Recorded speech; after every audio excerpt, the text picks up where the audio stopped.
मेरा नाम शिवानी अग्रवाल है। मैं अपनी पूरी होश और आवाज़ में ये वीडियो बना रही हूँ। जब मैं कक्षा 6 में थी, मेरे पिताजी ने मुझे गंदी गंदी वीडियो दिखाई और कहा कि तुम्हें भी यही करना है, और मैंने कहा कि मैं ये नहीं करूँगी। तो बोले कि तुम्हें यही करना पड़ेगा, और अगर तुमने ये नहीं किया तो तुम्हारी माँ को मार दूंगा। फिर उन्होंने मुझे मोटरसाइकिल सिखाने के बहाने मुझे खेतों में ले गए और उन्होंने मेरे साथ बलात्कार किया। फिर उन्होंने कहा कि अगर ये बात किसी को बताई तो मैं तुम्हारी माँ को मार दूंगा। उन्होंने मुझे धमकी दी, इसलिए मैं डर गई, इसलिए मैं शांत रही। मैंने किसी को कुछ नहीं बताया। एक दिन जब मैं स्कूल गई तो वो मुझे छुट्टी के समय तुरंत लेने आए और बोले कि जो मैं कहूँगा वो करना।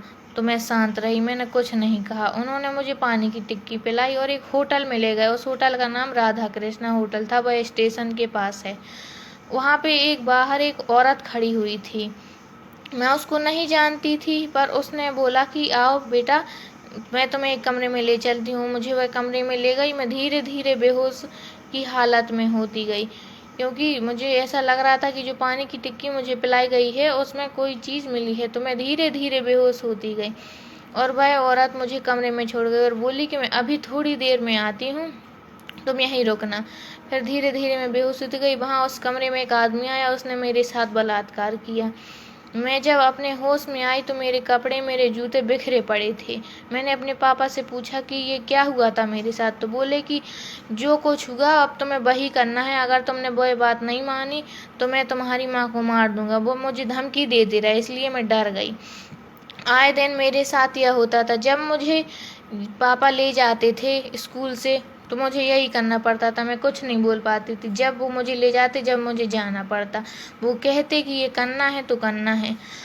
और उन आदमियों का नाम महेंद्र दुबे, तिलक यादव, अरविंद यादव, राजू यादव, सोनू समैया, कोमल कांत सिंगई, नरेंद्र रावत।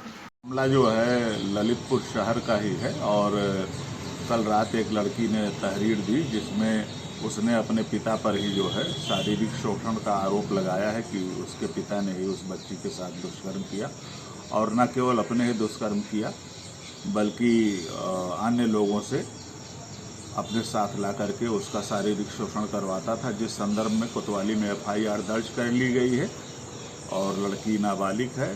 और इस संदर्भ में जो है उसका मेडिकल परीक्षण भी कराया जा रहा है और 164 का बयान भी कराया जाएगा। और जो अन्य लोगों के भी उसने नाम दिए हैं, क्योंकि मामला पिता पुत्री का भी है और बहुत संवेदनशील मामला है, उसमें अन्य कई लोगों के नाम लिए हैं।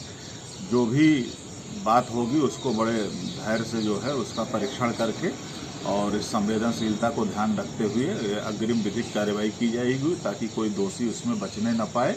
और उसकी सुरक्षा के दृष्टि से सतर्क दृष्टि रखी जा रही है। उसके आवास पर, लड़की के आवास पर उसकी सुरक्षा के लिए फोर्स तैनात कर दिया गया है।